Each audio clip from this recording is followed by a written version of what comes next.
యాదాద్రి జిల్లాలో గుడిలో గంటను ఎత్తుకెళ్లాడు ఓ దొంగ. అర్ధరాత్రి ఆలయంలో గుడి గంటను ఎత్తుకువెళ్లాడు. ముఖానికి హెల్మెట్ పెట్టుకుని వచ్చిన దొంగ కట్టర్తో ఆలయంలో గంట చోరీ చేశాడు. బొమ్మల రామారంలోని పోచమ్మ ఆలయంలో ఘటన భక్తులను విస్తుపోయేలా చేసింది. సీసీ కెమెరాల్లో చోరీ దృశ్యాలు రికార్డయ్యాయి.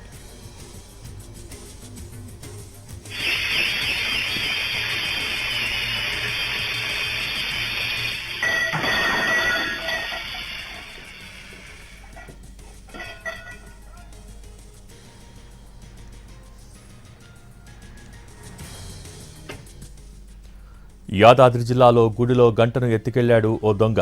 అర్ధరాత్రి ఆలయంలో గుడి గంటను ఎత్తుకువెళ్లాడు. ముఖానికి హెల్మెట్ పెట్టుకుని వచ్చిన దొంగ కట్టర్తో ఆలయంలో గంట చోరీ చేశాడు. బొమ్మల రామారంలోని పోచమ్మ ఆలయంలో ఘటన భక్తులను విస్తుపోయేలా చేసింది. సీసీ కెమెరాల్లో చోరీ దృశ్యాలు రికార్డయ్యాయి.